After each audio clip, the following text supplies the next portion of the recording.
మీరు ఇచ్చిన గొప్ప సమయాన్ని బట్టి, సహవాసాన్ని బట్టి మీకు వందనాలు స్తోత్రాలు చెల్లిస్తున్నాం నాయన.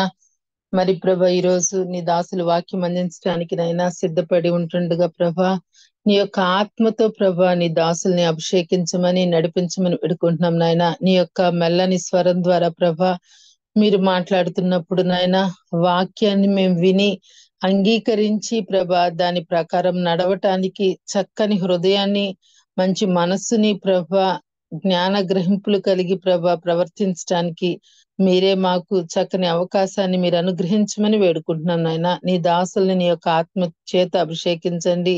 ఎవరెవరి ద్వారా ప్రభా ఏమేమి మాట్లాడాలని మీ చిత్తంలో ఉందో మీరు ఆశపడుతున్నారో ప్రభా, వినే హృదయాన్ని, వినే చెవులను ప్రభా మా అందరికీ అనుగ్రహించమని వేడుకుంటున్నాం. నిద్రమత్తు, నిర్లక్ష్యం ఎవరిలో లేకుండా ప్రభా నీ యొక్క వాక్యం వెత్తబడుతున్నప్పుడు ప్రభా ఆసక్తితో నీ ఒక్క వాక్యాన్ని ఆలకించడానికి మీ కృప చూపించమని, నీ దాసులు మీరు ప్రత్యేకంగా అభిషేకించమని నాయనా. మరి అనేక మందిగా జాయిన్ అవటానికి కూడా మీరే కృప చూపి నడిపించమని యేసయ్య నామములో అడిగి వేడుకుంటున్నాము తండ్రి. ఆమేన్. ఆమేన్. ఆమేన్. ప్రైజ్ లార్డ్ సిస్టర్ గారు, దేవునామానికి మహిమ కలుగును గాక. Praise the Lord. ఈరోజు మనకు వాక్యాన్ని అందించడానికి బ్రదర్ బాబీ రత్నాకర్ అన్నయ్య గారు సిద్ధంగా ఉన్నారండి. బ్రదర్ బాబీ రత్నాకర్ అన్నయ్య గారు అందరికీ సుపరిచితులేనండి. కొత్త వారి కోసం, సభా మర్యాద కోసం చిరు పరిచయం. బ్రదర్ బాబీ రత్నాకర్ గారు దేవునిచే కనికరింపబడిన ఒక పాత్ర. వేదాంత విద్య ఎడల వారికి ఆసక్తి, స్నేహితులు మరియు రుచిగల ఫుడ్ వారికి ఎంతో ఇష్టం. వారి ప్రియ సతీమణి గారు షీలా గారు మరియు బాబీ గారులకు మరియు షీలా గారులకు ముగ్గురు కుమార్తెలు మరియు అనేక మంది ఆత్మీయ బిడ్డలు. అందమైన సాగర తీర నగరం విశాఖపట్నంలో వారి నివాసం. దేవుడు వారిని, వారి కుటుంబాన్ని దీవించిన విధానాన్ని బట్టి దేవునికి వందనాలు. వెల్కమ్ టు అన్నయ్య గారు, please. Thank you doctor Swaroop గారు, థ్యాంక్స్ అండి. నా వాయిస్ క్లియర్గా ఉందండి? ఉందన్నయ్య, ప్లీజ్. మరి చేరి వచ్చిన అందరికీ పేరు పేరున ప్రభు అయిన యేసుక్రీస్తు నామములో కృతజ్ఞతలు తెలియజేసుకొంచున్నానండి, శుభములు తెలియజేసుకొంచున్నాను. మరి ఈరోజు మరి రోజు జరుగుతున్నట్లుగానే ఈరోజు మార్నింగ్ అంటే 4:30 ఆ ప్రాంతంలో, బహుశా ఇంకా ముందే స్టార్ట్ చేస్తుంటారు అనుకుంటున్నాను. నేను 4 తర్వాత జాయిన్ అయ్యాను ఈరోజు. మరి దేవుని మహాకృప ఏంటంటే ఎంతో మందికి లేని మహా గొప్ప భాగ్యం మన కోసం ప్రార్థన చేస్తున్న ప్రార్థనా వీరులు. మరి లలిత సిస్టర్ గారు, అలాగే ప్రసీద సిస్టర్ గారు, అలాగే మరి శోభారాణి సిస్టర్ గారు, మేరీ ప్రసన్న గారు, ఇంకా అనేక మంది, డాక్టర్ విజయ్ కుమారి గారు, మరి జాన్సన్ ఇంకా పెందలాడే జాయిన్ అవుతాడు. మరి ఇట్లా ప్రార్థన చేస్తే బాగుంటుంది అన్న ఐడియా స్వరూప్ గారిది. ముందుగానే అసలు 5 గంటలకి మనం స్టార్ట్ చేసుకునే వాళ్ళం ఇదివరకు.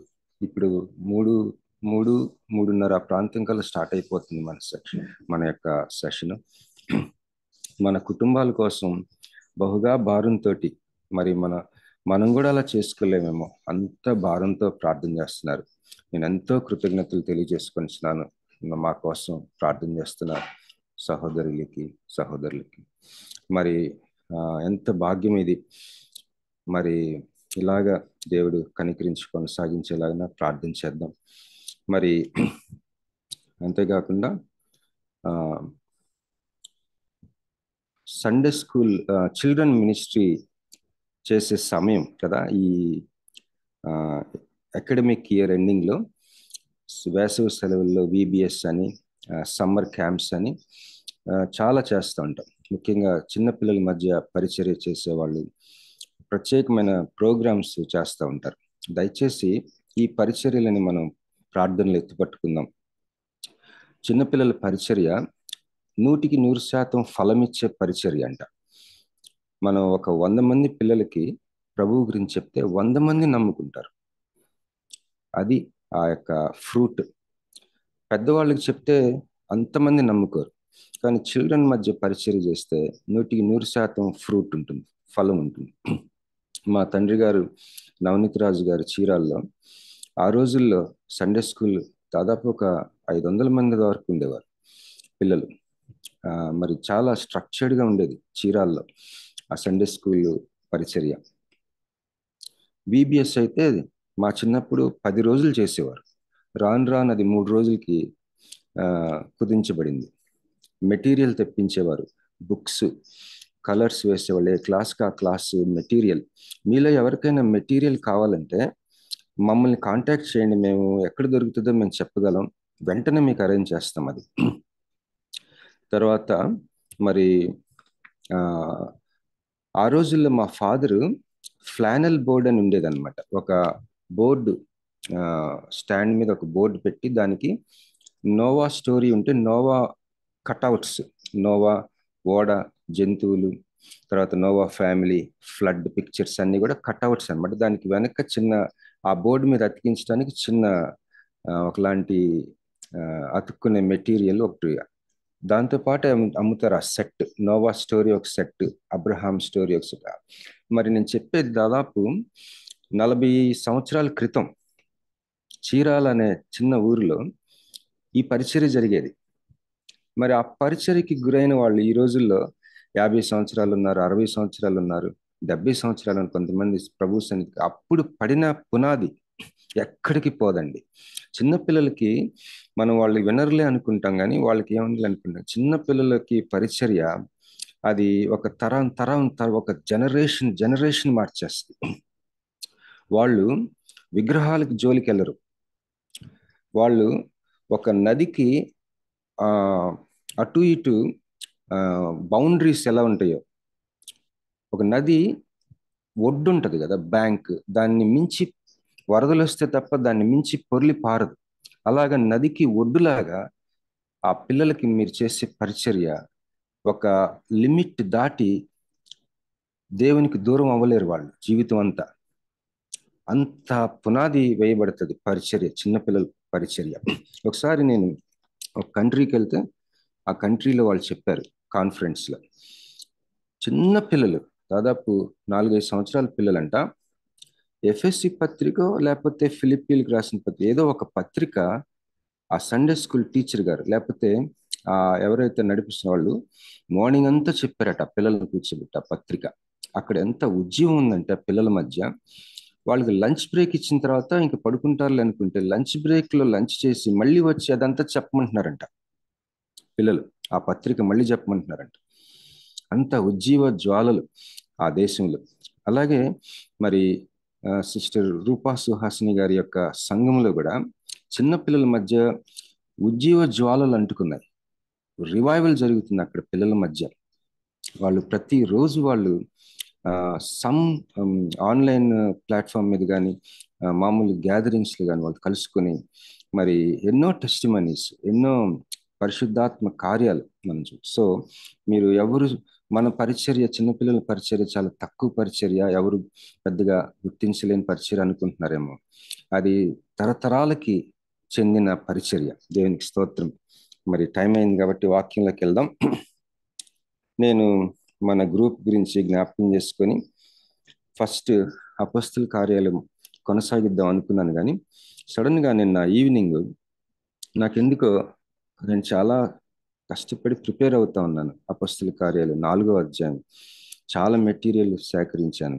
కానీ నైట్ నేను అలా ప్రార్థన చేస్తున్నప్పుడు మన గ్రూప్లో ఉన్న వాళ్ళందరూ ఎంత సమస్యలతో ఉన్నాం, మన జీవితాలు ఎంత ఆటుపోట్లకు గురవుతా ఉన్నాయి. మరి నా జీవితం మటుకు నేను చూసుకుంటే ఈ యొక్క పరీక్షలకి నిలబడలేక, మరి విశ్వాస పరీక్షలకి అసలు విశ్వాసంలోనే అసలు బలమైన పునాదులు లేక ఉన్నాను. ఇలాంటివన్నీ నాకు అర్థమవుతూ ఉన్నప్పుడు నేను చెప్పాల్సింది అపొస్తల కార్యాలు కాదు అని నేను కనిపెట్టాను దేవుని సన్నిధిలో. అప్పుడు నాకు దేవుడే నడిపించాడని నేను నమ్ముతున్నాను. ఏంటంటే యాకోబు పత్రిక 1వ అధ్యాయం మొదటి 18 వచనాలు మీతో పంచుకోవాలని ఆశపడుతున్నాను. యాకోబు పత్రిక 1వ అధ్యాయం మొదటి 18 వచనాలు. ఇక్కడ యాకోబు రాస్తున్న ఆ యొక్క యాకోబు పత్రికని రిసీవ్ చేసుకున్న వాళ్ళు ఎవరికైతే రాశారో వాళ్ళట పాలస్తీనా ప్రాంతానికి బయట చెదిరిపోయి గృహ కూడికలుగా ఉన్నారట. వాళ్ళందరూ రకరకాలైన స్థలాల్లో హౌస్ చర్చెస్గా ఉన్నారు. వాళ్ళందరూ కూడా యూదా house churches, Jewish peoples house చర్చెస్కి అవుట్ సైడ్ ప్యాలెస్టైన్ వాళ్ళకి రాస్తా ఉన్నాడు అనమాట. వాళ్ళు 2 విషయాల్లో బాగా శ్రమలు పొందుతున్నారు. ఒకటి పేదరికం, 2 హింస, విశ్వాసాన్ని బట్టి హింస, పర్సిక్యూషన్ అండ్ పావర్టీ. వాళ్ళలో ఇంకొక ప్రాబ్లం ఉంది, ఏంటంటే ధనికులు కూడా ఉన్నారు. ESV study Bible, English study Bible, English ESV అంటే ఇంగ్లీష్ వర్షన్ ఏదో study Bible, English standard version అంటే. Thank you brother. English standard version study Bible, ESV study Bible. అది ఎక్కువగా నేను దాంట్లో నుంచి నేను సిద్ధపడతా ఉంటాను. మొన్న స్వరూప్ గారు ఫోన్ చేసి, అన్నా మనం ఏదైనా ఎక్కడి నుంచి అయినా మనం రాసిన ఎవరిదైనా మెటీరియల్ మనం ఉపయోగించుకున్నా దాని గురించి అది ఎక్కడి నుంచి తీసుకున్నాం మనం చెప్పాలి కదా, దానినే ప్లేజరిజం అంటారు అని అంటే, నాకు ఐడియా ఉంది తమ్ముడు, మేము థియాలజీ చేసినప్పుడు మా చేత ఒక ప్రతిజ్ఞ చేయించుకున్నారు వాళ్ళు. అలాగే మేము మాట్లాడుకున్నాం అనమాట. ఎక్కడి నుంచైనా ఒక మెటీరియల్ మన మెసేజెస్లో కానీ మన రైటింగ్స్లో కానీ మనం వాడుకున్నప్పుడు ఆ మెటీరియల్ ఎక్కడి నుంచి తీసుకున్నామో కిందన దాన్ని వాళ్ళని గుర్తిస్తూ దాన్ని ఎక్కడి నుంచి తీసుకున్నామో మనం చెప్పాల్సిన బాధ్యత మనకుంది. సో నేను ఈరోజు చెప్పబోయే ఈ యొక్క థాట్స్, ఆలోచనలు మీతో పంచుకోబోయాయి ఈ యొక్క బుక్లో నుంచే. నేను ఈ యొక్క English standard version study Bible, ESV study Bible నుంచి నేను తీసుకున్నాను. అది చాలా మంచి గ్రంథం అండి. It's a study Bible. మనకి స్టడీ బైబిల్స్ చాలా అవసరం అండి. ఈ రోజుల్లో నేను మొన్న కూడా పంచుకున్నాను, అత్యంత ప్రమాదకరమైన స్థితి ఏంటంటే సంఘాల్లో దేవుని వాక్యం పంచుకునే వాళ్ళు చాలా మంది అవుట్ ఆఫ్ కాంటెక్స్ట్ వాక్యాన్ని, అవుట్ ఆఫ్ అసలు ఆ ఏ సందర్భంలో అది రాయబడిందో అది చెప్పకుండా, అది గమనించకుండా వాళ్ళు చెప్పాలనుకున్న పాయింట్ కోసం వాక్యాలని బైబిల్ అంతా సెలెక్ట్ చేసుకుంటున్నారు. అసలు బైబిల్లో వాక్యాలు అసలు మనం చెప్పాలనుకున్న దానికి సపోర్టివ్గా ఏరుకుంటూ ఉంటారు. అది చాలా చాలా అప్పటికప్పుడు మనకి చిన్న ఉత్సాహం కలుగజేస్తుంది వినేవారికి. ఆ తర్వాత దానివల్ల ఏం ప్రయోజనం ఉండదు. అలా చేయకూడదు కూడా. చాలా వ్యక్తిగతంగా దేవుడు మనల్ని ఒక రకంగా పనిష్ చేస్తాడేమో అనిపించింది నాకు ప్రకటన గ్రంథం చదివినప్పుడు. ఈ వాక్యానికి మీరు ఏమి యాడ్ చేయకూడదు, తీసేయకూడదు అని అంటే, ఎవరు కూడా బైబిల్లోంచి తీసి యాడ్ చేయడం అలా చేయటానికి అవ్వదు. అది ప్రింటెడ్ బుక్స్ నవ్ డేస్, అలాగ అవ్వదు, చేయలేం. కానీ మనము యాడ్ చేయడం అంటే అసలు ఆ గ్రంథకర్తలు ఏ అర్థంతో చెప్పారో దానిని పట్టించుకోకుండా మనం చెప్పాలనుకున్నది చెప్పటం అనేది దేవుని దృష్టిలో అది చాలా పొరపాటు, ఒక రకంగా పాపమేమో అనిపిస్తుంది. అందువలన ఇప్పుడు ఆ నపుంసకుడు, అపొస్తలుల కార్యాలు 8వ అధ్యాయంలో నపుంసకుడు రథం మీద వెళ్తా ఉంటాడు.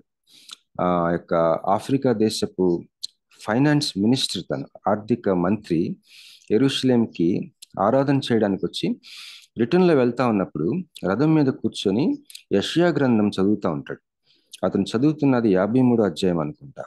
ఆ యొక్క యెషయా గ్రంథం చదువుతున్నప్పుడు దేవుని ఆత్మ ఫిలిప్ని కొనిపోయి ఆ రథంకి దగ్గరలో ఉంచినప్పుడు ఫిలిప్ రథం వెనుక పరిగెడుతూ, నువ్వు చదువుతున్నది నువ్వు గ్రహించుకున్నావా అని అడుగుతాడు. మీ అందరికీ తెలుసు కదా. అప్పుడు ఆ ఆర్థిక మంత్రి ఒక గ్రేటెస్ట్ ఆన్సర్ ఇస్తాడు.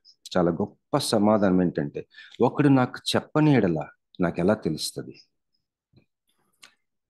మనం గమనించాలి, అతని చేతిలో యెషయా గ్రంథం ఉంది. అతను ఎక్కడో వేరే ఖండాంతరం నుంచి వచ్చాడు. అసలు అతని చేతిలోకి యెషయా గ్రంథం ఎలా వచ్చింది? మనం ఆలోచిస్తే మన చుట్టూ ఉన్న మేధావులు, సంపన్నులు, గొప్ప గొప్ప వాళ్ళేం సామాన్యులు కాదండి. ఒకసారి నేను ఒక తమిళనాడు DGP గారు, ఆయన ఒక కంట్రీలో ఆయన కూడా ఫ్యాకల్టీగా వచ్చాడు. నేను మామూలు పార్టిసిపెంట్ని, ఆయన ఫ్యాకల్టీగా వచ్చాడు. మేము ఒక వారం ఆయనతో చాలా సహవాసం చేసాం.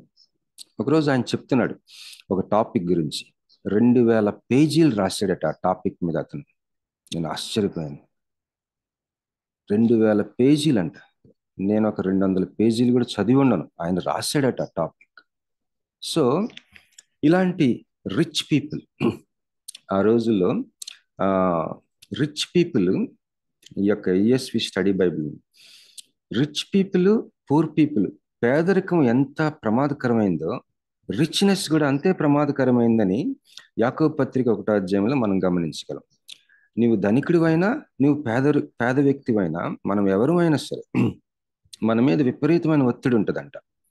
ధనికుడిగా ఉంటే విపరీతమైన ఒత్తిడి, అది ఒక శోధన, విశ్వాసాన్ని పరీక్షించే ఒక శ్రమ. అది నువ్వు ధనికుడిగా ఉండటం నీ విశ్వాసాన్ని పరీక్షించే ఒక శ్రమ అని 1వ అధ్యాయం మనం చూస్తాం. సో అక్కడ ఎవరైతే యాకోబు పత్రికని అందుకున్నారో వాళ్ళల్లో ధనికులు ఉన్నారు, పేదవాళ్ళు ఉన్నారు. వాళ్ళందరూ కూడా విశ్వాసాన్ని బట్టి హింస పొందుతున్నారు.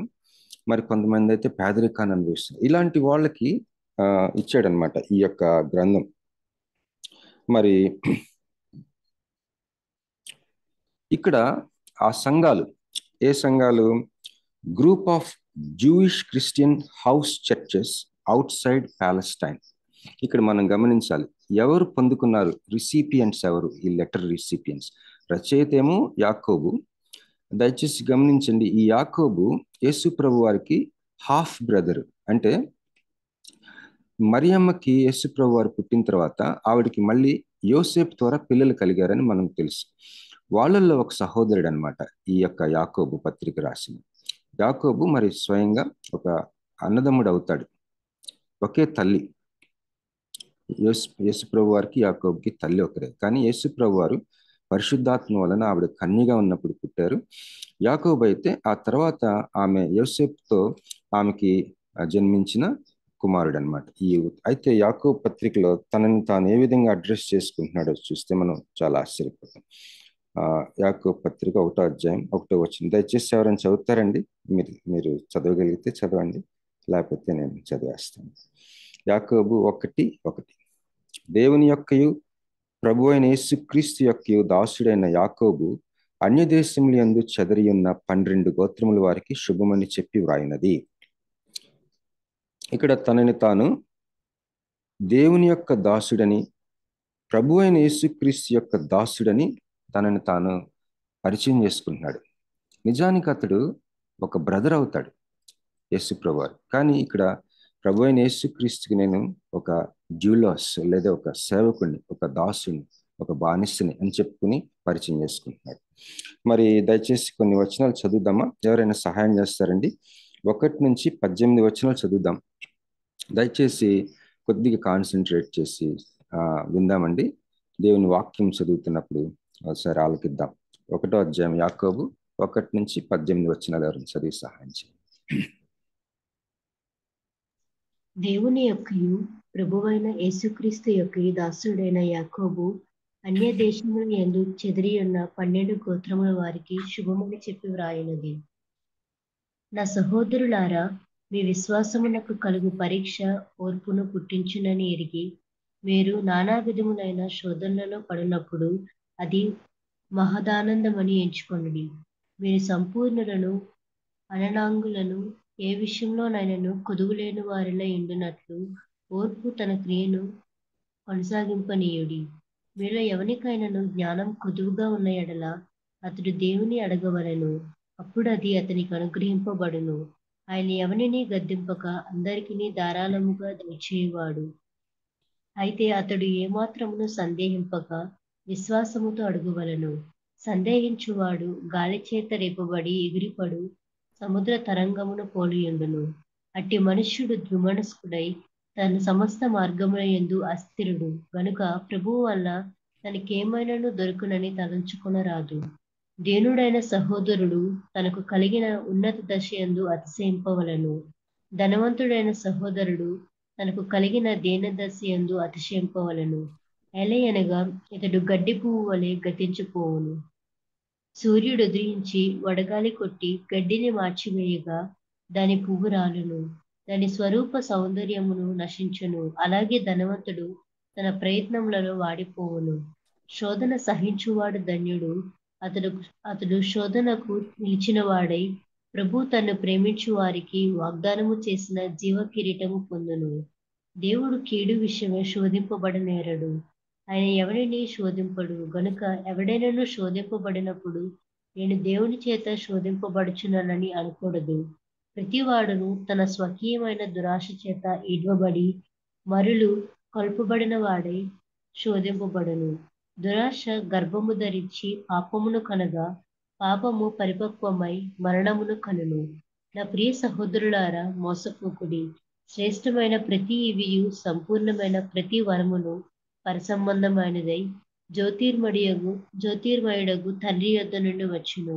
ఆయన యందు ఏ చంచలత్వమైనను గమనముల వలన కలుగు ఏ ఛాయ అయినను లేదు. ఆయన తన సృష్టించిన వాటిలో మనము ప్రథమ ఫలముగా ఉండినట్లు సత్యవాక్యము వల్ల మనలను తన సంకల్ప ప్రకారము కనెను. చాలమ్మా, థ్యాంక్ యూ అమ్మా. మరి అత్యంత విలువైన విషయం మన లైఫ్లో మన విశ్వాసం. మరి ఒకవేళ మనలో ఎవరైనా విశ్వాస ఈ యొక్క యాత్రలో సరిగ్గా ముందుకెళ్ళలేదనుకోండి, మనం చేయవలసింది ఏం లేదండి, ముందుకెళ్ళటమే. మళ్ళీ ఆగిపోయి ఉన్నా కూడా ముందుకెళ్ళటమే. ఉదాహరణకి నేను 10th క్లాసు ఎగ్జామ్స్ వచ్చేంత వరకు నేను చదవలేదు. ఇంకా నా వాయిస్ వినిపిస్తుందండి?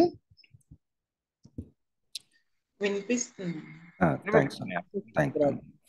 అయితే 10th క్లాస్ ఇంకా 60 days ఉందనగా నేను మా అమ్మ అంటే నాకు చాలా భయం.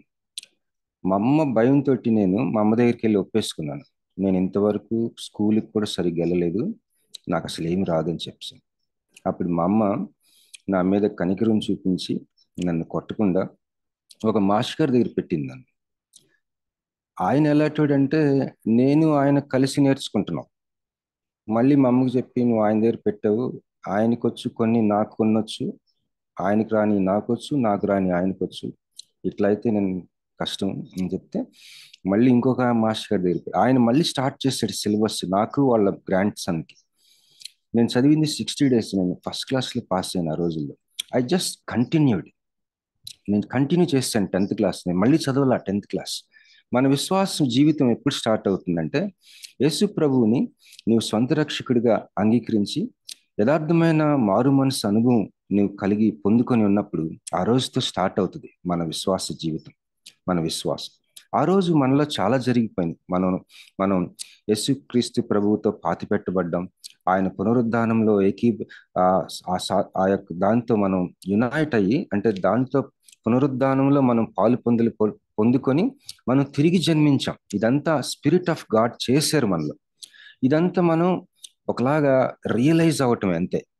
ఇది జరిగిపోయిన స్థితి మనలో, మనం నమ్మకాన్ని బట్టి దేవుడు చేసుకున్నాడు కాబట్టి మనం అలాగా రియలైజ్ చేసుకోవడమే. ఇంతవరకు ఒకవేళ పట్టించుకోకపోతే మనం ఒకసారి మనలో జరిగింది ఒకసారి గ్రహించుకొని ముందుకెళ్ళటమే, అంతే విశ్వాస యాత్ర.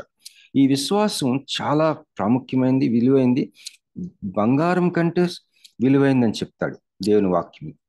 ఈ విశ్వాసం పరీక్షలకి గురవుతుంది అంటండి. దయచేసి గమనించండి. ఏమిటి ఆ పరీక్షలు అంటే, పేదరికం అవ్వచ్చు. జీవానంద కుమారి మీలో చాలా మందికి తెలుసు, క్రొత్త వారి కోసం చెప్తున్నాను. జీవానంద కుమారి శ్రీకాకుళం నుంచి జాయిన్ అవుతుందండి. ఆ బిడ్డ అనేక సంవత్సరాల నుంచి బెడ్ మీదే ఉంటుంది. తనకి ఈ తల క్రిందంతా కూడా ఇంకా చచ్చుబడిపోయింది. చిన్న మూమెంట్ ఉంటుంది చేతులంతే. ప్రతిరోజు ఆమె పాట, ఈ ప్రకృతిలో చెట్ల మీద తెల్లవారి లేచి బర్డ్స్ ఏ విధంగా దేవుని ఆరాధిస్తాయో మన గ్రూప్లో ఆమె వాయిస్ అలా ఉంటుంది. మేము చాలామంది, డాక్టర్ విజయ్ కుమారి గారు, సురేష్ బాబు గారు, మన పాస్టర్ జేమ్స్ గారు, రాబర్ట్ జేమ్స్ అయ్య గారు, వీళ్ళందరూ విజిట్ చేశారు. స్వరూప్ గారు కూడా వచ్చారు. చాలా చిన్న ఇల్లు, గవర్నమెంట్ ఇచ్చే స్కీమ్ హౌసెస్ ఉంటాయి కదా, 2 rooms అంతే. ముందు రూమ్లో తను ఉంటుంది, ఆ నెక్స్ట్ రూమ్ కిచెన్. పేదరికము, భౌతికంగా అంగవైకల్యం, తరచుగా ఈ అంగవైకల్యంతో పాటు విపరీతమైన సిక్నెస్, కాళ్ళు వాచిపోయి ఉంటాయి బిడ్డకి. తన విశ్వాసం కాపాడుకుంటుంది. ఆమెకి విశ్వాస పరీక్ష ఈ రీతిలో ఉంది. రాకడ భాగ్యం గారు సాక్ష్యం చెప్తారు మనకి తన సమస్యలు. వారికి తన విశ్వాస యాత్రలో ఈ సమస్యలనే పరీక్ష. ఇక్కడ మనం గమనించినట్లయితే మనం చదివాం కదా, యాకోబు పత్రిక 1వ అధ్యాయం 2వ వచనం, నా సహోదరులారా, మీ విశ్వాసమునకు కలుగు పరీక్ష ఓర్పును పుట్టించునని ఎరిగి మీరు నానా విధములైన శోధనలలో పడినప్పుడు, శోధనలు అంటే ట్రయల్స్ అని ఇంగ్లీష్లో ఉంటుంది, అంటే మనకు ఎదురయ్యే పరీక్షలు, మనకు ఎదురయ్యే ట్రయల్స్, శోధన. ఈ అధ్యాయంలో పాపం విషయంలో శోధింపబడటానికి కూడా అదే మాట వాడాడు. ఇక్కడ శోధన, ఈ 2వ వచనంలో ఉన్న నానా విధములైన శోధనలు వేరు, పాపం విషయమే శోధించబడటం వేరు. నానా విధములైన శోధనలు అంటే మనకు ఎదురయ్యే సమస్యలు. యాకోబు ఎట్లా మాట్లాడుతున్నాడంటే, మీకు ఎదురయ్యే సమస్యలు మీ విశ్వాసాన్ని బట్టి కలుగు హింసలు, మీ పేదరికం, నానా విధములైన మీ రకరకాలైన సమస్యలు, మీ విశ్వాసాన్ని పరీక్షించడానికి అవి దేవుడు అనుమతిస్తున్నాడు అని. మీ విశ్వాసాన్ని పరీక్షించడానికి దేవుడు అనుమతిస్తా ఉన్నాడు. అయితే మనం గమనించుకోలేము అది. ఎప్పుడైతే ఈ పరీక్ష అది మనల్ని పాపానికి శోధించే స్థితిలోకి తీసుకెళ్తుందో అది ఈ అధ్యాయంలో ఉన్నాయి. ఈ పరీక్ష మన విశ్వాసాన్ని, మన విశ్వాస యాత్రని సంపూర్ణం చేయడానికి దేవుని ఉద్దేశం అయితే, మనము ఈ పరీక్ష ఇంకొక లెవెల్కి వెళ్ళిపోయింది అనుకోండి. ఉదాహరణకి, నేను చాలా పెద్ద పొరపాటు చేశాను ఈ మధ్య. మా పాపని మా అల్లుడు కాస్త తేడాగా, కాస్త వేరేగా చూస్తున్నాడు. నాకు ఇన్ఫర్మేషన్ వచ్చింది. నేను వాళ్ళ మీద చాలా భయంకరం ఫైర్ అయిపోయాను. ఎందుకంటే నా కూతురు అంటే నాకు చాలా ప్రాణం. అది చూస్తే నన్ను అర్థం చేసుకోదు. స్వరూప్ గారికి తెలుసు. నేను వాళ్ళకి ఫోన్ చేసి మాట్లాడుతుంటే వాళ్ళు నా చాలా అమర్యాదగా మాట్లాడారు. నేను వాళ్ళ మీద బ్లాస్ట్ చేసి పడేసాను అంతే. నేను కంట్రోల్ చేసుకోలేకపోయాను. ఆ పరిస్థితి నా విశ్వాసాన్ని పరీక్షిస్తుందని నాకు తెలియలేదు అసలు. ఈరోజు ఈ వాక్యం నేను చదువుతున్నప్పుడు నిజంగా వాక్యం చదువుతున్న వాళ్ళకి, చెప్తున్న వాళ్ళకి, వింటున్న వాళ్ళకి ఎంత ఉపయోగపడుతుందో నాకు చాలా ఆశ్చర్యం కలిగేసింది. ఇంతుందా, నన్ను పరీక్షించటానిక నా కూతురు యొక్క సమస్య నా జీవితంలో వచ్చిందని నిన్న రాత్రి నాకు చాలా స్పష్టంగా అర్థం. కానీ నేను శోధనకి గురయ్యాను, టెంప్టేషన్కి గురయ్యాను. టెంప్ట్ అయిపోయి నేను వాళ్ళ మీద ఒక రకంగా విరుచుకుపడ్డాను ఫోన్లో. అంటే ఆ లెవెల్లో వెళ్తే కానీ నా కూతురికి క్షేమం ఉండదు అని నేను భయపడి అలా చేశాను. టెంప్ట్ అయిపోయాను. నా విశ్వాసానికి పరీక్షగా వస్తున్న ఆ యొక్క పరిస్థితిని నేను శోధించబడిపోయాను. దేవుని ఉద్దేశం నన్ను శోధనలోకి తీసుకెళ్లి పాపం చేయించాలని కాదు. అది నా హృదయంలో ఉన్న దురాశల వల్ల, నా హృదయ పరిస్థితి వల్ల, నాలో విశ్వాస విషయంలో నా మనసు విశ్వాస విషయంలో లేకపోవటం వల్ల అని నాకు అర్థమైంది. మరి నువ్వెందుకు వాక్యం చెప్తున్నావు అని అంటారేమో. చెప్పొద్దంటే నేను అసలు చెప్పను. నాకు అసలు వాక్యం చెప్పాలని నాకు అనిపించదు. ఎందుకంటే నేను చాలా చక్కగా ఆర్గనైజ్ చేయగలను. నాకున్న గిఫ్టింగ్ అది. I have a very good friend. ఈ మధ్య చనిపోయాడు ఆయన అమెరికాలో హవాయి రాష్ట్రానికి ఎమ్మెల్యేగా చేసి రిటైర్ అయ్యాడు. అంటే అయిపోయిన తర్వాత ఆయన జెనీవా నగరంలో ప్రతి సంవత్సరం ఒక కాన్ఫరెన్స్ పెడతాడు. దేవుని చిత్తం అయితే ఈ సంవత్సరం కూడా వెళ్ళాలనుకుంటున్నాను. అది ఆయన గొప్ప దర్శనం అన్నమాట. ఆయన మాట్లాడితే గ్రేట్ స్పీకర్ ఏం కాదు, కానీ ఆయన వస్తే గ్రేట్ లీడర్స్ ఆయన పిలిస్తూ వస్తారు. ఎలాంటి లీడర్స్ అంటే, ఇథియోపియా ప్రధానమంత్రి వస్తాడు ఆయన పిలిస్తే, సింగపూర్ ఆర్థిక మంత్రి వస్తాడు ఆయన పిలిస్తే. అలాంటి గిఫ్టింగ్ ఉంది ఆయనకి. చక్కటి ఆర్గనైజ్ చేయగలడు. సో మీలో నిన్న మరి తరుణ్ గారు చెప్పారు కదా, ఎలాంటి వాక్యం చెప్పాడు అతను తరుణ్. ఆశ్చర్యం వేసింది నాకు. అనేకమైన వరాలు దేవుడు మనకి ఇస్తాడు. కనుక నేను ఎందుకు చెప్తున్నానంటే, నేను రాకడ భాగ్యం సిస్టి గారిని జ్ఞాపకం చేసుకున్నాను, జీవానంద కుమారి గారిని జ్ఞాపకం చేసుకున్నాను, తర్వాత శోభారాణి సిస్టి గారిని జ్ఞాపకం చేసుకున్నాను, స్వరూప్ గారిని జ్ఞాపకం చేసుకున్నాను. మన గ్రూప్లో ఎంతో విరిగి నలిగిన స్థితిలో ఉన్నారు, సమస్యలతో అసలు అల్లాడిపోతున్న వాళ్ళు ఉన్నారు. వాళ్ళకి నాకు అర్థమైంది చెప్పాలనిపించింది. మనం ఎదుర్కొంటున్న సమస్యలంట మన విశ్వాస యాత్రని సంపూర్ణం చేయటానికి దేవుడు అనుమతిస్తున్న, విశ్వాసాన్ని బలపరచడానికి దేవుడు అనుమతిస్తున్న సమస్యలట. వాటిలో ఒక సమస్య నీ ఐశ్వర్యం కూడా. నీకున్న డబ్బు, నీకున్న బిల్డింగ్స్, నీకున్న ఆర్థిక ఐశ్వర్యం, ఒకవేళ ఆర్థికంగా నువ్వు గొప్పడివైతే, గొప్పదానివైతే అది కూడా ఒక శ్రమేనంట నీకు. నీ విశ్వాస యాత్రని పరిపూర్ణం చేయడానికి దేవుడు అనుగ్రహించే ఐశ్వర్యం కూడా ఒక శ్రమే, ఒక ట్రయల్. అది దేవునికి స్తోత్రం కలిగిందాక. ఇక్కడ ఇంకొద్దిగా ముందుకెళ్దాం. ఇక్కడ ఈ యొక్క పత్రికని అందుకునే ఆ యొక్క Jewish house churches outside Palestine, పాలస్తీనా ప్రాంతానికి బయట చెదిరి ఉన్న ఈ 12 గోత్రాలకు సంబంధించిన యూదుల్లో ఎవరైతే యేసుప్రభువుని నమ్ముకున్నారో వాళ్ళల్లో గృహ సంఘాలు, గృహ కూడికలు ఏర్పడిపోయినాయి పాలస్తీనా బయట రకరకాల ప్రదేశాల్లో. వాళ్ళకి రాశాడు ఈ పత్రిక. వాళ్ళు ఎలా ఉన్నారంటండి, వాళ్ళకి సమస్యలు ఎక్కువైపోయేసరికి ఆ సమస్యలు వాళ్ళని ఏ విధమైన పరిస్థితికి దారితీసినాయి అంటే వైరి వర్గ పోరుకి దారితీసింది. వైరి వర్గాలు అయిపోయింది, రకరకాల వర్గ పోరు వాళ్ళల్లో మొదలైపోయింది. వాళ్ళు వరల్డ్లీ లైఫ్ స్టైల్కి దిగజారిపోయారు. ఈ లోకంలో మనుషులు ఏ విధంగా ఉంటారు దయచేసి గమనించండి. దయచేసి గమనించండి అనగానే రైల్వే స్టేషన్లో అనౌన్స్మెంట్ లాగా అనిపించింది నా వాయిస్ నాకే. కొద్దిగా నిద్రపోతున్న వాళ్ళు మేల్కొంటారని చిన్న సరదాగా చెప్పానండి. ఎవరు నిద్రపోవట్లేదు అనుకుంటాను. దయచేసి నిద్రపోతున్న వాళ్ళందరూ హల్లెలూయా చెప్దామండి. నిద్రపోతున్న వాళ్ళందరూ ఓకే, ఎవరు నిద్రపోవట్లేదు అనమాట. సరే, దయచేసి గమనించండి. If anything is not spiritual, it is sinful. It is not secular. మనం ఏమనుకుంటాము, ఆత్మ సంబంధమైనది కాకపోతే దాన్ని పాపం అనుకోం. ఆత్మ సంబంధమైనది కాంది ఈ లోకానుసారమైనది అనుకుంటాం. అసలు లోకానుసారమైన ఆ కేటగిరీ లేదు. ఒకవేళ ఏదైనా సరే ఆత్మ సంబంధమైనది కాకపోతే అది పాప సంబంధమైనది. ఈ రెండే రెండు, either sinful or spiritual. If something is not sinful, it should be spiritual. ఈ రెండే కేటగిరీస్.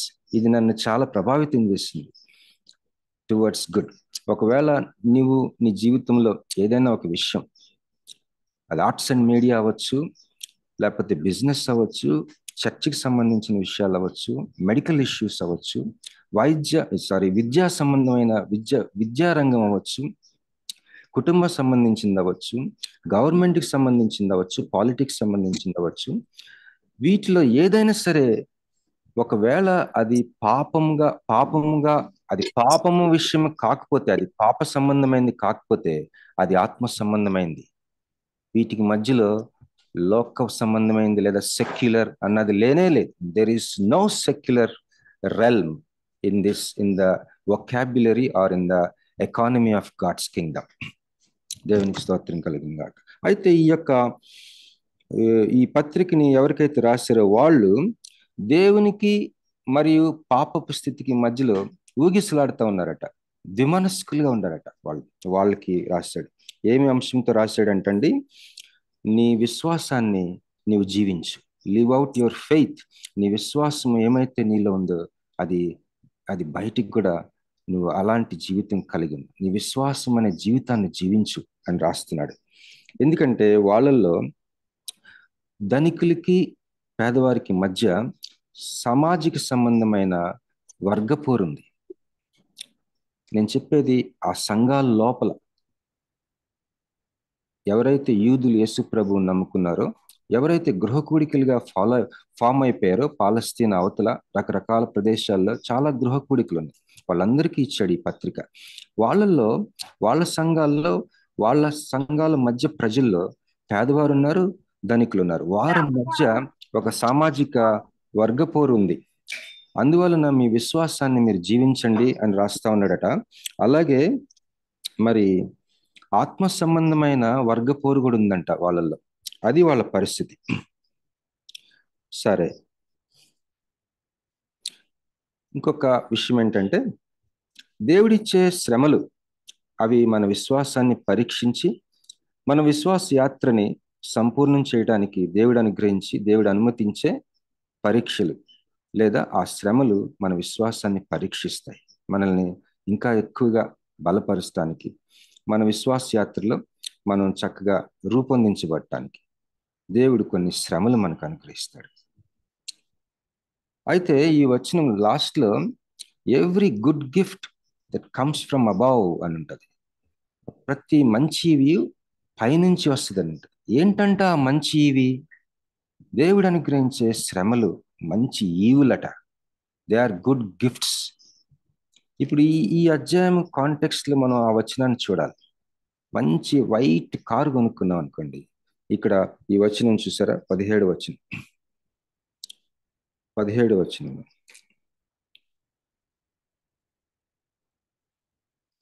శ్రేష్టమైన ప్రతి ఈవియు సంపూర్ణమైన ప్రతి వరమును పరసంబంధమైనదే. ఈ మధ్య నేను రామరాజ్ షర్ట్స్ షాప్కి వెళ్ళాను. అక్కడ ఓన్లీ వైట్ షర్ట్స్, వైట్ పంచులు, అన్ని వైటే. మీకు చాలా మందికి తెలిసి ఉంటుంది. ఒక సహోదరుడికి హార్ట్ సర్జరీ అయితే ఆయనకి పోస్ట్ ఆపరేటివ్ కేర్కి ఆ షాప్లో మంచి కాటన్ షర్ట్ పంచి ఉంటుంది, తీసుకురమ్మంటే మేము వెళ్ళాం అన్నమాట. అక్కడంతా వైట్. నేను తర్వాత అనుకుని ఎప్పుడైనా నాకు టైం ఉంటే నేను కూడా వచ్చి 1-2 షర్ట్లు కొనుక్కుందాం సమ్మర్కి అనుకున్నా. షర్ట్లు కొనుక్కున్నా, లేకపోతే కార్లు కొనుక్కున్నా, లేకపోతే ఏదైనా మంచి, మా అమ్మాయి టాయ్స్ తెమ్మంటుంది, చిన్న పాప టాయ్స్. ఈ కాదండి మంచి ఈవులు, ఈ వెడిదిరిగి వస్తూనే ఉంటాయి. మనకి మంచి ఈవులు ఏంటంటే దేవుడు మనకు అనుగ్రహించిన శ్రమలట. ఈ యొక్క అధ్యాయం అదే చెప్తుంది. ఒకవేళ నీవు పేదరికం అనుభవిస్తుంటే, ఒకవేళ కోర్టు కేసులు అనుభవిస్తుంటే, ఒకవేళ ఇంట్లో సమాధానం లేని భయంకరమైన పరిస్థితులు ఉంటాయి, ఇవి నీ విశ్వాసాన్ని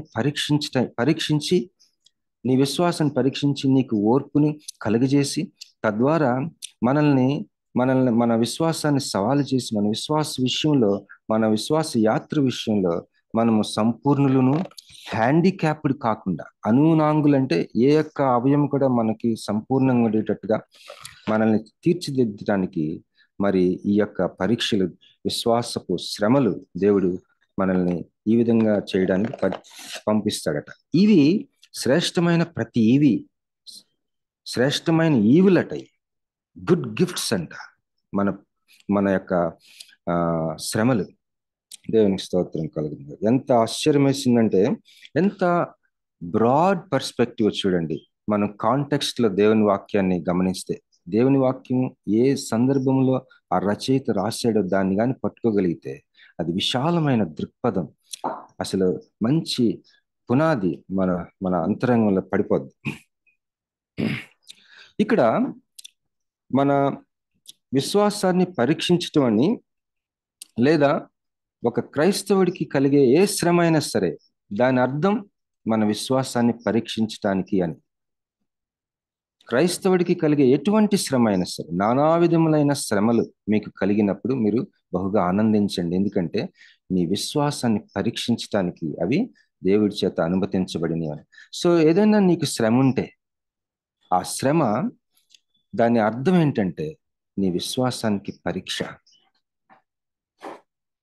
ఇప్పుడు శ్రమలు ఎప్పుడైతే పరీక్షిస్తున్నాయో మనం కానీ జాగ్రత్తగా ఆలోచించుకొని, అందుకే అంటాడు ఇక్కడ, శ్రమల విషయంలో నీకు జ్ఞానం అవసరం, విజ్డమ్ అవసరం. అది ఎలా హ్యాండిల్ చేయాలో నీ విజ్డమ్ను దేవుడిని అడిగితే చాలా ధారాళంగా ఇస్తాడు. ఆయన పక్షపాతి కాదు, ఆయన ఒక జనరస్ గివర్. ఆయన ఖచ్చితంగా ఇస్తాడు మరి నిర్గమకాండము 16వ అధ్యాయము 4వ వచనం అనుకుంటా. నిర్గమకాండం 16:4లో మనం తర్వాత వద్దాం.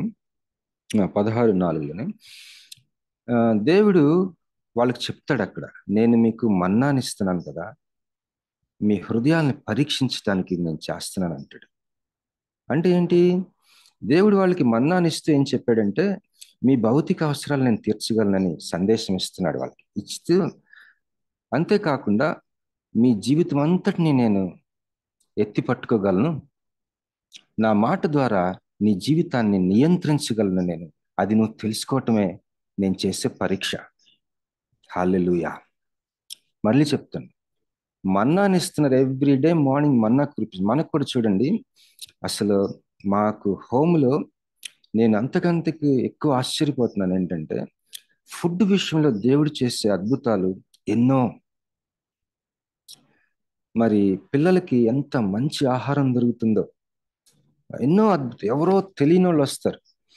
అసలు వాళ్ళు ఎలాగంటే మేము కూడా, నేను కానీ మా వైఫ్ కానీ మేము నడిపిస్తున్నామని వాళ్ళకి తెలియదు. అసలు మేము కూడా హోమ్లో వాళ్ళని అనుకుంటారేంటో.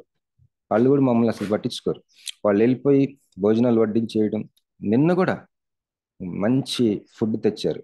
Almost every once in 2 days, almost ఒక్కోసారి అయితే ఉదయం సాయంత్రం కూడా ఎవరో బర్త్డే అని లేకపోతే ఏదో ఒక మంచి సందర్భాలు జరుపుకోవడానికి వస్తారు, భోజనాలు ఇస్తారు.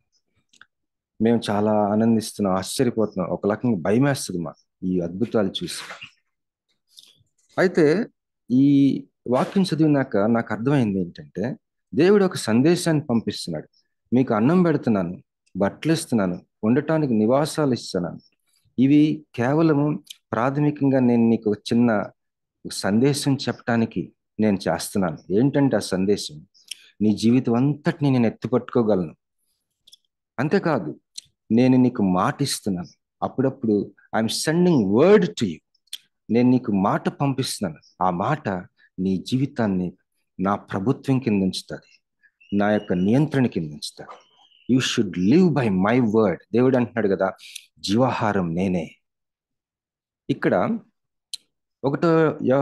యాకోబు పత్రిక 1వ అధ్యాయంలో, మీలో ఎవరికైనా జ్ఞానం కొదువైన, అంటే మనకు అనుగ్రహించబడిన ఈ యొక్క శ్రమలు మన విశ్వాసాన్ని పరీక్షించడానికి దేవుడు అనుమతిస్తే, ఈ శ్రమల్లో మనం ఉక్కిరి బిక్కిరి అసలు మనం ఒకసారి విశ్వాసమే మర్చిపోతాం నాకులాగా. కానీ అది ఎలా హ్యాండిల్ చేయాలో మనకి జ్ఞానముని అడగమంటున్నాడు హ్యాండిల్ చేయడానికి. యాకోబు పత్రిక 1వ అధ్యాయం. ఈ జ్ఞానము ఎవరు?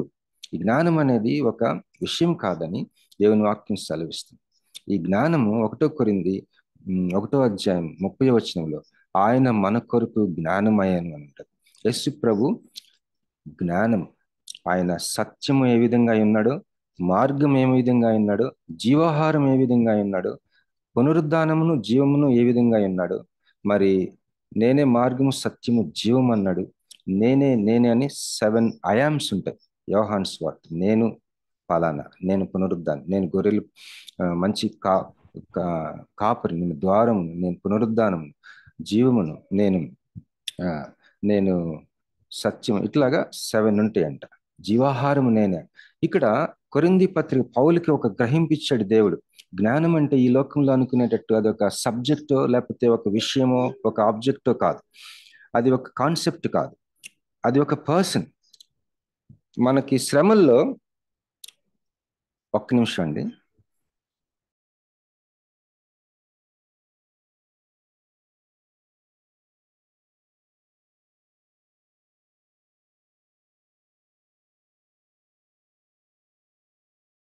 ఓకే ఆలోచించుకుని ఉండాలి.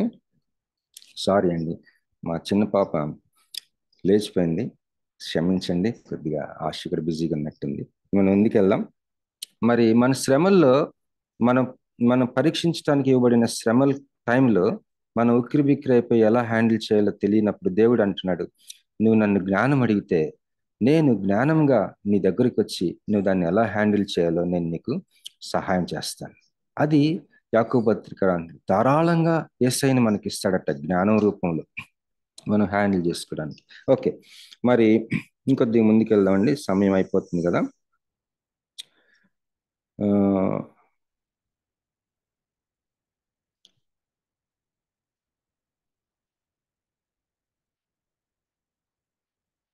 ఓకే, ఇక్కడ ఒక యాకోబు పత్రిక 1వ అధ్యాయం 9 నుంచి 11 వచనాల్లో నేను ఇంతకు ముందు చెప్పినట్లుగా, both poverty and riches they bring enormous pressure on a person to focus on the world rather than on Christ. మరి బోత్ పేదరికము మరియు ఐశ్వర్యం, ఈ రెండు కూడా విశ్వాసం మీద చాలా విపరీతమైన ఒత్తిడి కలుగజేస్తాయట. ఎలాంటి ఒత్తిడి అంటే, దేవుని మీద నుంచి ఈ లోకం మీదకి దృష్టి మలుచుకునేలాగన, అంటే మన దృష్టి లోకం మీదకి వచ్చేసేటట్టుగా మన మీద ఒత్తిడి పెడతాయట. పేదరికము మరియు రిచ్నెస్, ఐశ్వర్యం, ఈ రెండు కూడా మనిషి మీద విపరీతమైన ఒత్తిడి పెడతాయట, లోకాన్ని చూసేలాగా, దేవుణ్ణి చూడకుండా.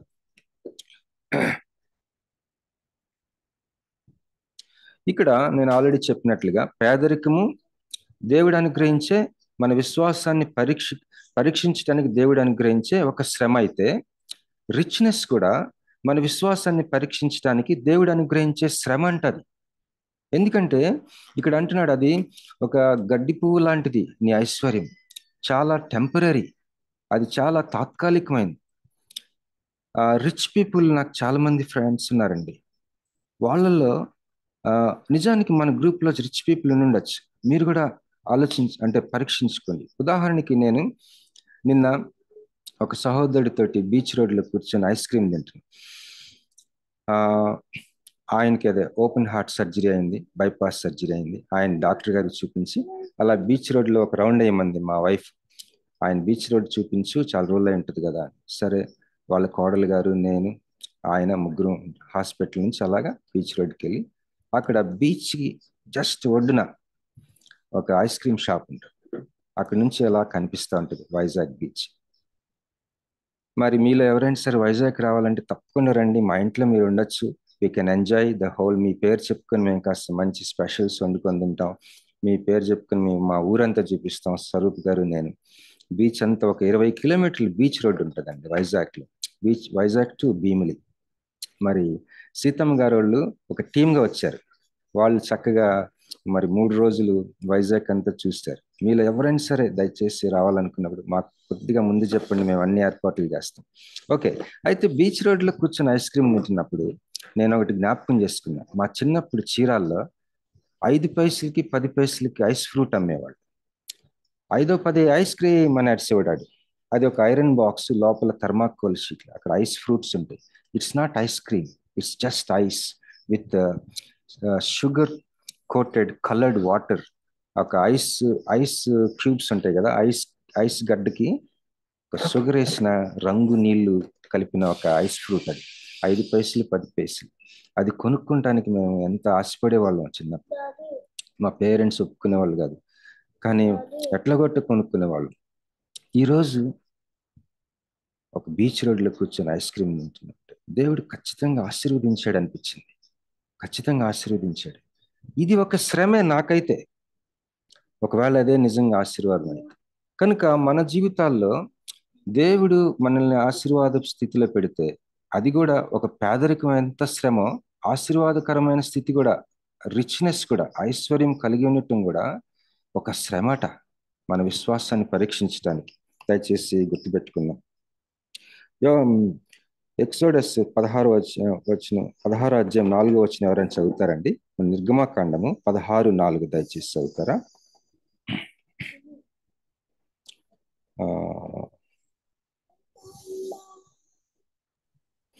యెహోవా మోషేను చూచి, ఇదిగో చదవండి. ఇదిగో నేను ఆకాశం నుండి మీ కొరకు ఆహారంను కురిపించెదను. వారు నా ధర్మశాస్త్రం అనుసరించి నడుతురో లేదో అని నేను వారిని పరీక్షించినట్లు ఈ ప్రజలు వెళ్ళి ఏనాటి భత్యము ఆనాడే కూర్చుకొనవలెను. అయిపోయిందా సిస్టర్? ఇక్కడ థ్యాంక్ యూ సిస్టర్.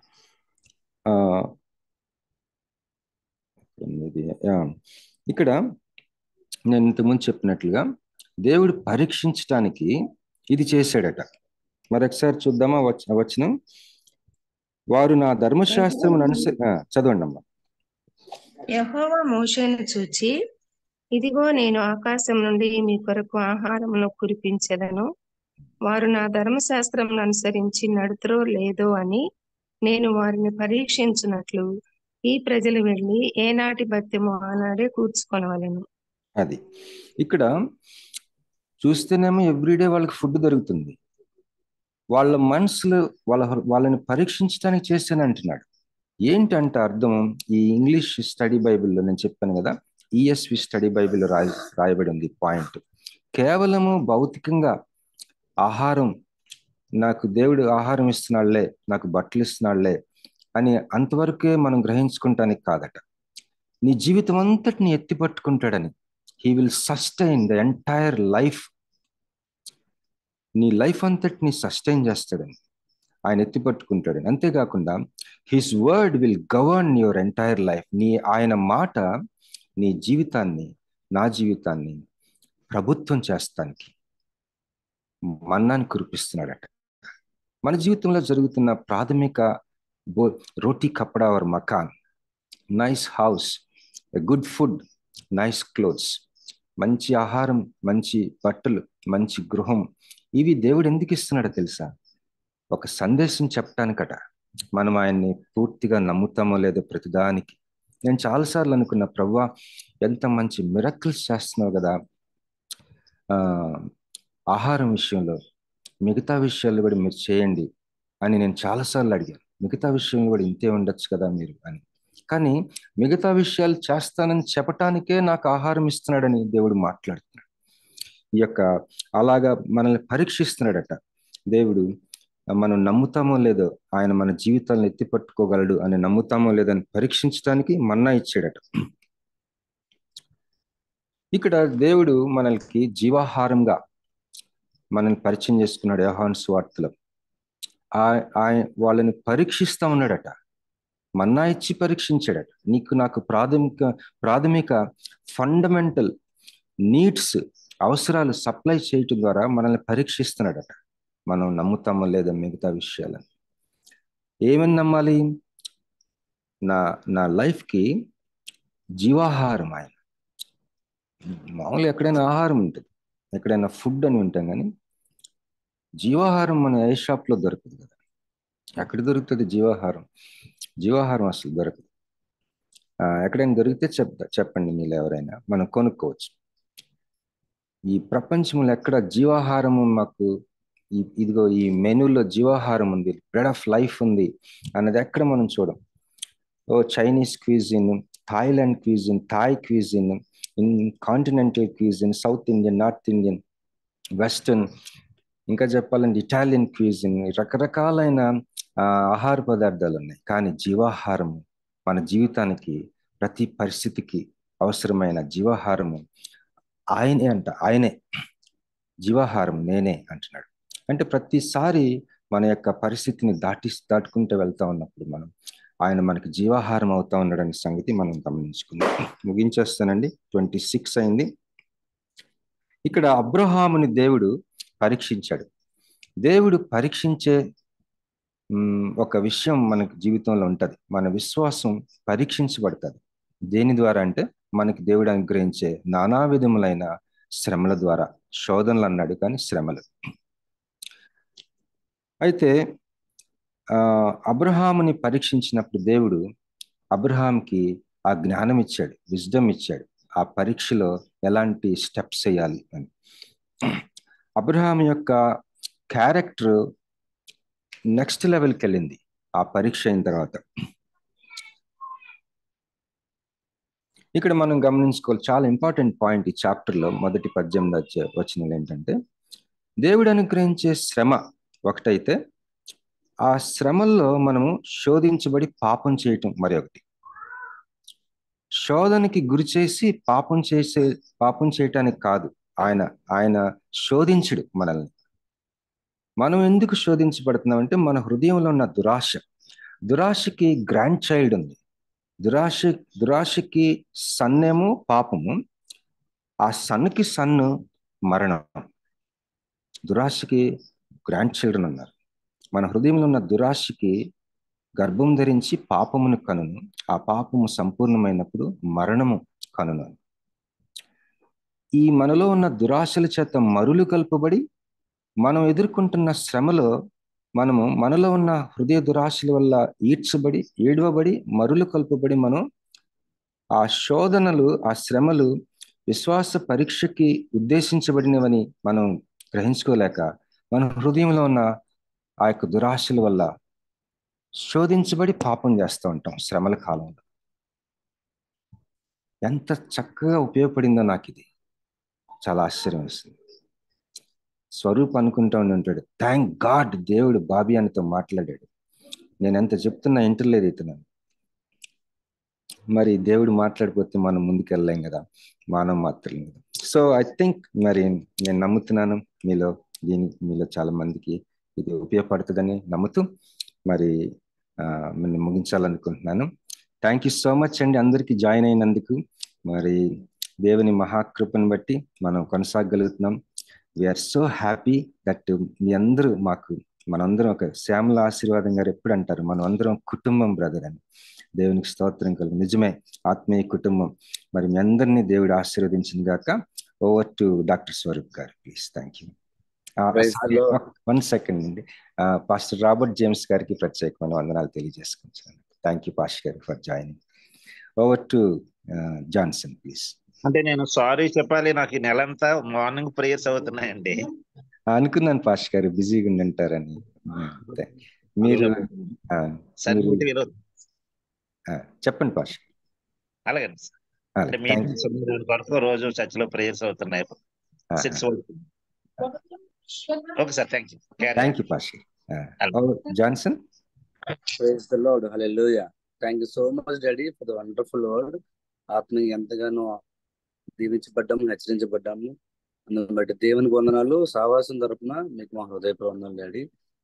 ప్రార్థన చేసుకొని ముగించుకుందామండి. మన మధ్యలో జేమ్స్ అయ్యగారు ముగింపు ప్రార్థన, పర్లోక ప్రార్థన, ఆశీర్వాదం. కాదు, నేను మరి వాక్యం ఎక్కువ వినలేదు, ఆఖరి 2 మాటలు విన్నాను. మరొకటి చేస్తే బాగుంటదని బాగుంటాను. సారీ. హలో. ఓకే అండి అయ్యగారు. అంటే చేయమంటే చేస్తాను, కానీ నేను వాక్య సారాంశం అంతా పూర్తిగా వినలేదు కదా, కొంచెమే విన్నాను ఆఖరిని. ప్రేమ గల తండ్రి, పరిశుద్ధుడైన దేవ, మీకు స్తోత్రములు, వందనాలు చెల్లిస్తున్నాం. మీరు మాకు ఇచ్చిన ఈ పరిశుద్ధ సహవాసం కొరకు, ఒక్క కుటుంబముగా మమ్మల్ని కట్టుచున్నందుకు, అటువంటి ప్రేమను అందరిలో మీరు ఉంచినందుకు నీకు స్తోత్రాలు చెల్లిస్తున్నాం. దీన్ని ప్రారంభించిన సేవకులు, నడిపిస్తున్న వారిని కమిటెడ్ గానైనా వారు నీ కొరకు ముందుకు సాగుచుండగా, నీ రాజ్యము ఈ విధంగా కూడా స్థిరపరచబడి ఎక్స్పాండ్ అవ్వడానికి సహాయం చేస్తున్నారు. ఈరోజు నీ సేవకును వాడుకొని మీరు ఇచ్చిన వాక్యం కొరకే నీ వందనాలు. ఆఖరిలో విన్న 2 మాటలు తండ్రి, మీరు మన్నా వలె మాకు నాయన ఇశ్రాయేలు ప్రజలపై మన్నాను కురిపించినట్టుగా మా మీద అనుదినమునైనా నీ జీవవాక్యమునైనా కురిపిస్తా ఉన్నావు. వర్షం వలె, వాన వలె, మంచు వలె, చినుకుల వలె ద్వితీయోపదేశకాండలో రాయబడినట్టుగా నీ వాక్యాన్ని వింటూ, సహవాసం చేస్తూ, ప్రార్థనలు చేస్తూ, దేవా ఈ ఆన్లైన్లో లేక జూమ్లో మేము దినదినమునైనా బలపరచబడ్డానికి కృప చూపుచున్నావు. ఈరోజు పాల్గొన్న వారందరినీ నీ వాక్యం చేత మీరు తడిపి ఆశీర్వదించారని నమ్ముచున్నాం. వాక్యం అందించిన సేవకును కూడా ఇంకొన బలపరిచి, హోమును కూడా దీవించి, బిడ్డలను మీరు ఆశీర్వదించి, అనేక మందికి ఇంకొన ఆయన సోర్స్ ఆఫ్ బ్లెస్సింగ్ గా మీరు కొనసాగింప చేయమని ప్రార్థిస్తున్నాం. మీరు ఇచ్చిన విశ్వాస జీవితం కొరకై నీకు వందనాలు చెల్లిస్తున్నాం.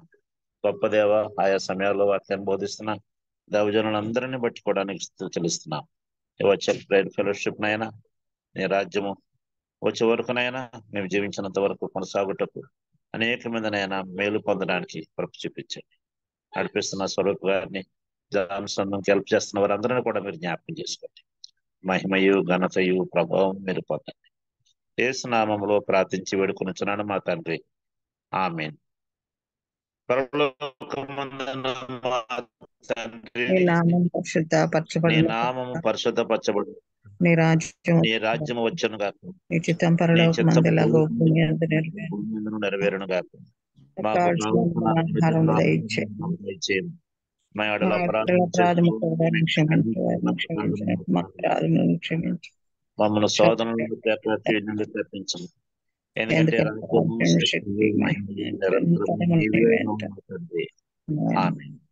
తండ్రి అయిన దేవుని ప్రేమ, ప్రభు అయిన యేసుక్రీస్తు వారి యొక్క కృప, పరిశుద్ధాత్మ యొక్క అన్యోన్య సహవాసం మనకి ఎల్లప్పుడూ తోడైనను గాక. ఆమేన్. ఆమేన్. ఆమేన్. ఆమేన్. హల్లెలూయా. Praise the lord. Thank you so much అయ్య గారు. మరొకసారి డాడీకి కృతజ్ఞతలు తెలియజేస్తున్నామండి. ఈ మెసేజెస్ అన్ని మనకి యూట్యూబ్ లో అవైలబుల్ ఉన్నాయండి. బాబీ రత్నాకర్ అని మీరు టైప్ చేసినట్లయితే మీకు రికార్డింగ్స్ అన్ని మనకి యూట్యూబ్ లో అవైలబుల్ ఉంటాయి. దయచేసి గమనించగలరు. చేరొచ్చిన ప్రతి ఒక్కరికి వందనాలండి. అలాగే ప్రతిరోజు సేమ్ లింక్ ఉంటుందండి. మనం 3కి స్టార్ట్ చేస్తున్నాము. చక్కగా ప్రార్థనతోటి మనం డేని స్టార్ట్ చేస్తున్నాము. దేవుని ఎంతగానో ఆశీర్వాదం మనకి ఇస్తున్నాడు, నమ్ముచున్నాము అందరము. దయచేసి అందరూ ఎవరో ఒక్కొక్కరిని మనం కొలీగ్స్ లో కానీ, ఫ్రెండ్స్ లో కానీ, వీళ్ళతో సేవకులను కానీ మనం దీని గురించి తెలియజేస్తే వాళ్ళు కూడా తద్వారా ఆశీర్వదించబడతారని నమ్ముచున్నామండి. నంబర్ కోసం కాదు, డాడీ చెప్పినట్లు వాళ్ళు కూడా ఆశీర్వదించబడాలని ఒక చిన్న కోరిక, ప్రార్థన జ్ఞాపకం చేసుకోండి. చేరొచ్చిన మీ అందరికి వందాలండి. Have wonderful day today. Praise అందరికి థ్యాంక్ యూ ఆల్. వెంటనే క్లోజ్ చేయొద్దు జాన్సన్.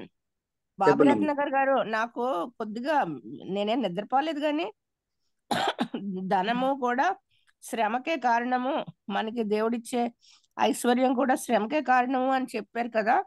అది నాకు అర్థం కాలేదు సరిగ్గా. ఒకసారి అది ఎక్స్ప్లెయిన్ చేయరా? అంటే మరి మామూలు ఎప్పుడైతే ఈ ఆత్మపూర్ణమైన వర్డ్స్ రావు కాబట్టి మళ్ళీ పర్సనల్ గా మాట్లాడితే వర్డ్స్ మారిపోతాయేమో అని ఇప్పుడే అడుగుతున్నాను. అలాగే సిస్టర్, అంటే ఇప్పుడు పేదరికం ఏ విధంగా శ్రమో, మనకి డబ్బున్న స్థితి కూడా అలాగే శ్రమ అట. దేవుని వైపు చూడకుండా లోకం వైపు చూసేటట్టు. అది కరెక్టే, నిజమే. ఏ రోజుకి ఆ రోజు డబ్బులు పడిపోతున్నప్పుడు ప్రార్థన దాని గురించి చేసేవాళ్ళం కాదు. ఒక 6 నెలలు జీతం రాకపోయేసరికి గిలగిల్లాడి ప్రార్థన చేయడం మొదలుపెట్టాం దాని గురించి. అది ఒప్పుకుంటాను. కానీ విశ్వాసి అంటే లోకస్తులకి అయితే అసలు ధనమే ఒక బ్యాడ్ మాస్టర్, మనకు కూడా బ్యాడ్ మాస్టరే.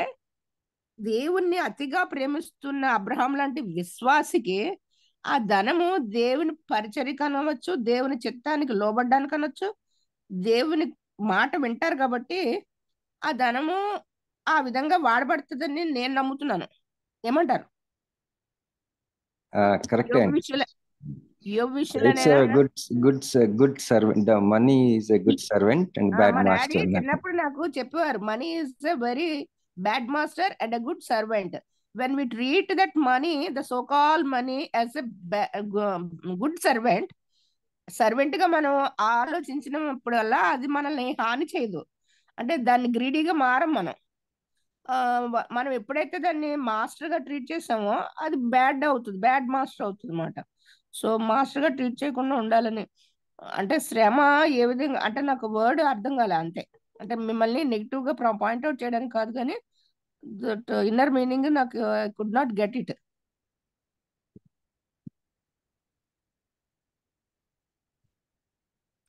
ఓకే సిస్టర్, నేను ఫోన్ చేస్తాను మీకు. అలాగే okay, thank you. Thank you all అండి. Praise the lord. Have wonderful day అండి. Praise the lord.